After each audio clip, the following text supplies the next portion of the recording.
직선 서울시 교육감으로는 처음 4년 임기를 끝내고 연임에 성공한 조희연 서울시 교육감 만나보려고 합니다. 앞으로 4년 동안 조희연 교육감이 펼쳐갈 미래 교육의 청사진이 어떤 건지 한번 들어보도록 하겠습니다. 교육감님 나와 계시죠? 네, 안녕하세요. 네, 안녕하십니까? 반갑습니다. 재선 이번에 성공하셨고, 일단 축하드린다는 말씀을 드리겠습니다. 짤막하게 소감이라도 일단 들어보고 넘어갈까요? 제가 그 4년 동안 그 조용한 변화, 그러면서도 또 일관된 혁신, 이런 큰 기조로 이렇게 서울 학교를 나름대로 이렇게 지원하고 관리해 왔습니다. 아마 그런 것들이, 이렇게 보수, 진보 혹은 좌우 이렇게 여러분들이 공감을 해주셔서 재선이 된 것 같습니다. 서울 시민 여러분께 이 자리를 빌어서 다시 한번 감사를 드립니다. 이런 질문 어떨까 모르겠는데 지난 4년 돌이켜봤을 때 스스로가 자평하시기에 이거는 성과였다라고 하시는 거 하나랑 이거는 좀 아쉬웠다라고 생각하는 거 하나씩만 말씀해 주신다면 어떤 게 있을까요?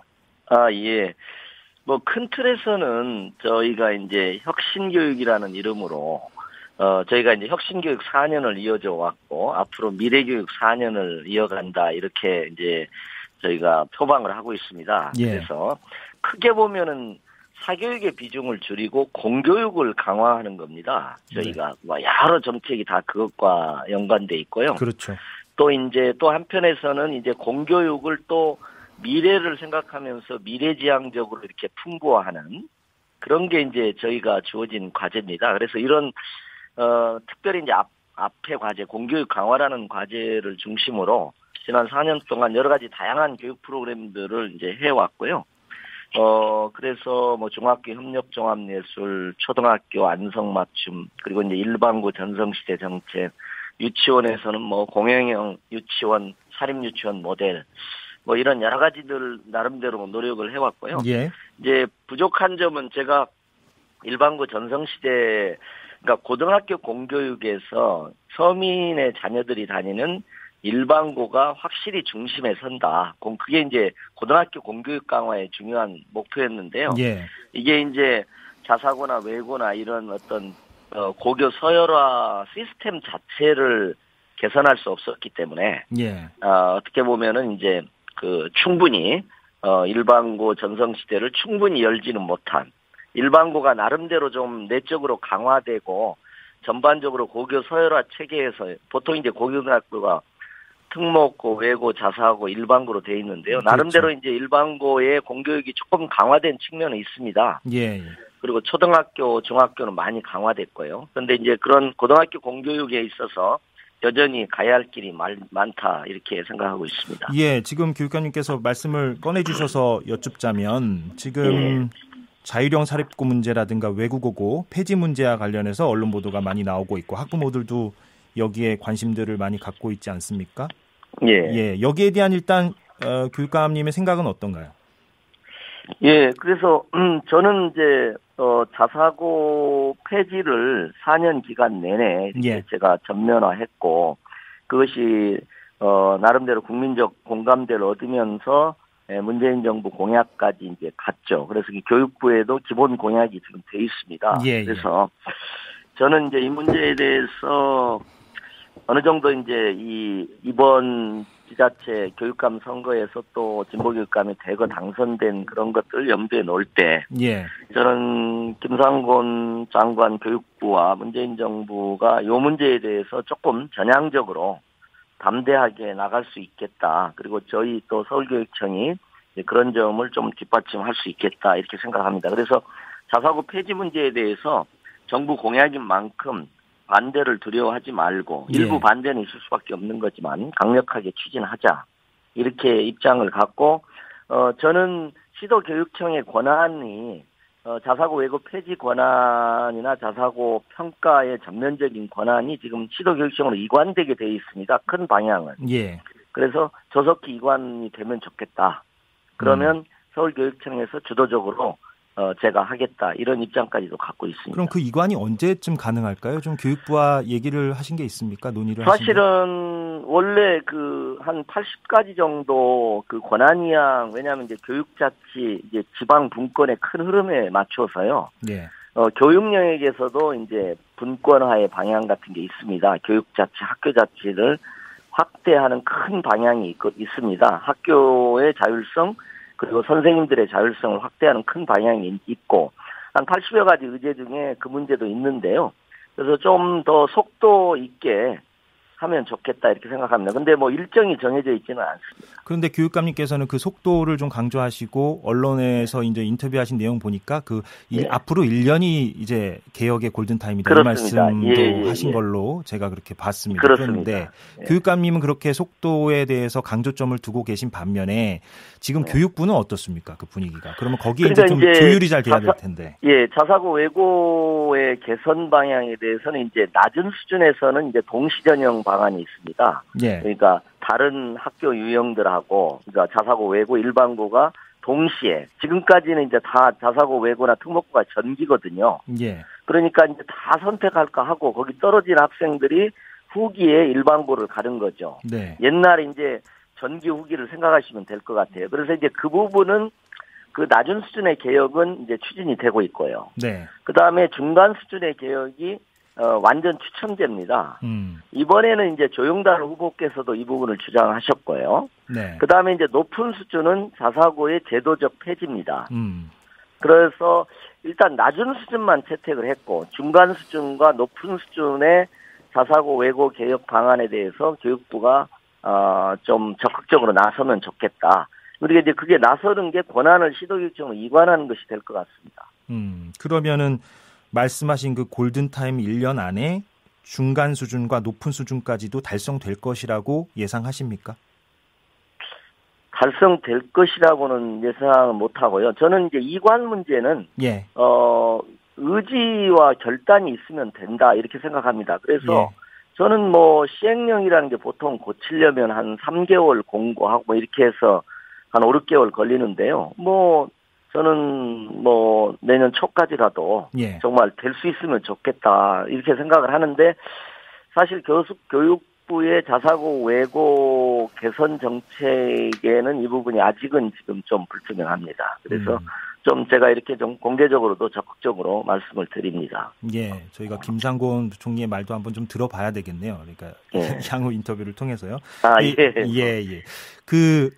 좀 이거는 불편한 질문일 수도 있겠는데요.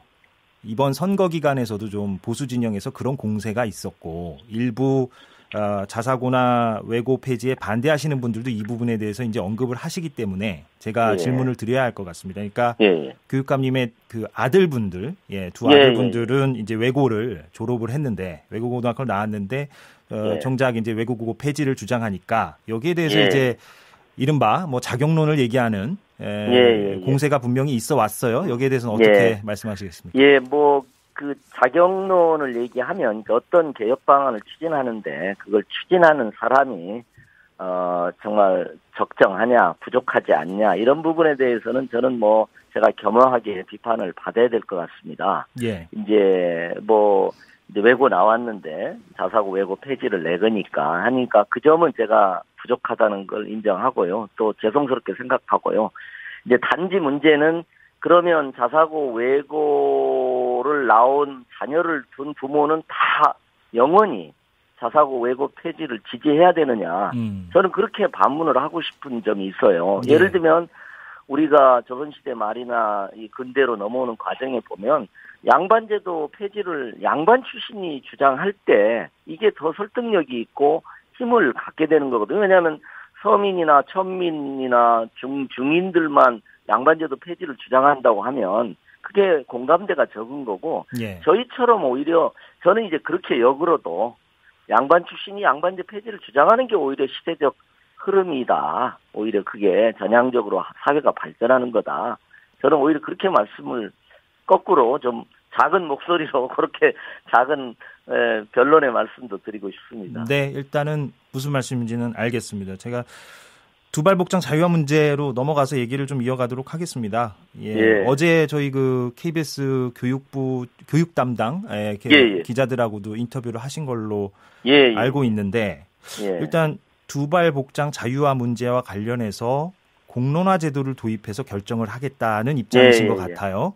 그러면 일단은 그 절차는 그렇다 치고 교육감님의 입장은 큰 틀에서는 두발 복장을 전면적으로 자유화를 해야 된다는 생각을 갖고 계신 거죠? 예, 그러니까 이제 두발이나 복장 자유화는 이게 참 어떻게 보면 정말 오랜 일제 시대부터 또 권위주의 시대에 이렇게 이어져 온 우리 아이들을 미성년자로 간주하고 자신의 두발이나 복장에 대한 어떤 자율 선택권, 주체적 선택권을 제한하는 그런 방식입니다. 이제 그래서 저는 개인적으로는 좀 이미 두발이나 복장을 자유화해서 이렇게 정말 잘 되고 있는 학교가 많이 있습니다. 이미 있는 상태인데 저 개인적으로는 좀 전향적인 입장입니다만은 학부모님들의 우려가 많으시거든요. 그리고 이제 두발하고 복장도 좀 나눠볼 수 있을 것 같습니다. 두발은 저는 훨씬 더 전면적 자유화를 해도 된다. 이게 초기에 약간의 시행착오 과정만 우려를 불식하면 되지 크게 문제가 안 되는 걸로 두발 자유화를 한 많은 학교에서 이제 보고가 되고 있습니다. 그렇게 보고가 올라옵니까? 두발 관련해서는? 왜냐하면 대명고등학교나 이런 데들 같은 경우 다 두발 자유화 돼 있습니다. 그리고 또 가장 모범적인 학교처럼 모범적인 학교로 운영이 되고 있고요. 그러니까 그건 생각보다는 우려는 많지 않은데 이제 복장은 이제 예를 들면 이제 뭐 계층 구분이 확 복장을 통해서 드러나게 되고 더 사치스럽게 되는 이런 학부모님들의 우려가 있는 것도 사실입니다. 그래서 이제 한번 이 공론화라는 게 교육감이 생각한다고 바로 정책화하는 게 아니고 이렇게 그 몇 가지 선택지를 좀 좁혀서 저는 좀 제가 생각하는 입장을 좁혀가지고 선생님들, 학부모, 학생으로 구성된 공론화단을 만들어서 한번 의견 수렴하도록 하고요. 제가 뭐 이 자리를 빌어서 말씀을 드리면 저는 복장 문제는 제가 개인적으로 그냥 한번 생각을 해보는 겁니다. 이건 안으로도 나중에 내놓고 싶은데요.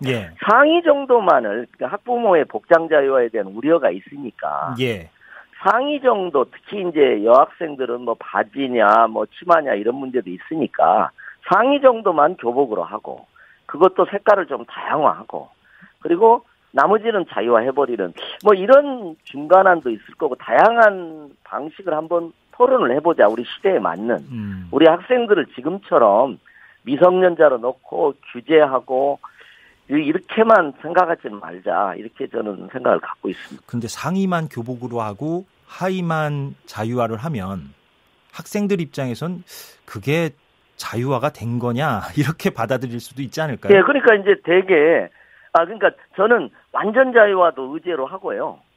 그러나 이제 학부모님들이 또 우려와 계층 그런 분화 문제나 이런 것들이 있으니까 그러니까 저는 조금 창의적으로 생각을 해보자.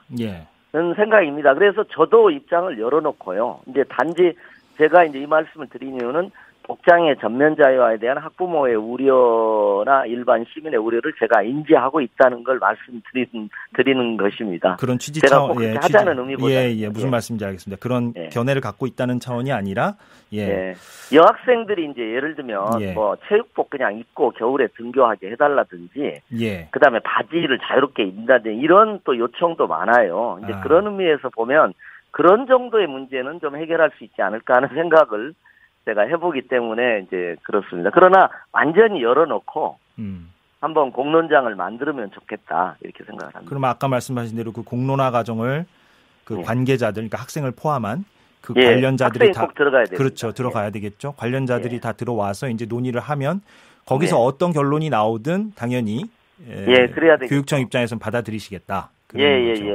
저 개인적으로는 이 어떤 시민회나 이 어떤 우리 공동체의 상식이 변화해 가기 때문에 예를 들어 헌법재판소의 판결도 이렇게 계속 변해가지 않습니까? 그러니까 한번 공론화를 하고 뭐 제 임기가 끝난 다음에 또 한번 공론화를 할 수도 있고요. 제 임기 말에 또 한번 할 수도 있고 이렇게 시민들이나 공동체의 상식이 바뀌기를 또 기다리는 것도 저는 방법이라고 생각합니다. 시간이 좀 많이 지나가서 제가 질문을 이제 뭐 한두 개 정도 할 수 있을 것 같은데요. 대학 입시에 대해서 좀 여쭤보도록 하겠습니다. 올해 그 뭐 대학에서도 교편을 오랫동안 잡으셨고 개인적으로는 앞으로 대학 입시가 어떤 방향으로 가야 된다고 생각하십니까? 최근에 뭐 기사 보니까 바칼로레아 도입, 그러니까 논술형 시험 도입 문제도 뭐 나오고 있고 그런데 끝으로 그러니까, 이 부분에 대해서 좀 짧게 언급을 해주신다면요. 예, 그러니까 이제 큰 틀에서는 저희 우리 시대 또 제4차 산업혁명 시대, 인공지능 시대를 얘기하면 꼭 교육개혁을 얘기하거든요. 예. 그럼 결국 미래지향적이고 아이들의 창의력을 개발하는 방향으로 수업혁신과 평가혁신이 이루어져야 됩니다. 예. 그리고 수업이 훨씬 창의적으로 하려면 지금처럼 진도 빼기 이 선행학습 위주지 않습니까? 진도 빼기 바쁜 식으로는 진정한 창의성이 길러지지가 않거든요. 어제도 그 미국의 우리 젊은 데니스 홍이라는 유명한 정말 첨단 로봇 과학자도 이제 그런 말씀을 하시더라고요. 예. 아이들에게 창의적 질문을 할 수 있게 해야 된다. 엉뚱한 질문을 할 수 있어야 된다. 예. 네, 그래서 평가 혁신이 필요하고요. 좀 마무리해 주실까요? 예, 대학 입시는 이제 또 이제 다른 또 선발 과정이 있기 때문에 저는 이제 일반적으로 말씀은 수업 혁신과 평가 혁신을 초등학교나 중학교, 고등학교에서 일상적으로 해서 창의적 교육이 가능하도록 해야 된다 이런 말씀입니다. 네, 알겠습니다. 오늘 여기까지 듣겠습니다. 고맙습니다. 예, 고맙습니다.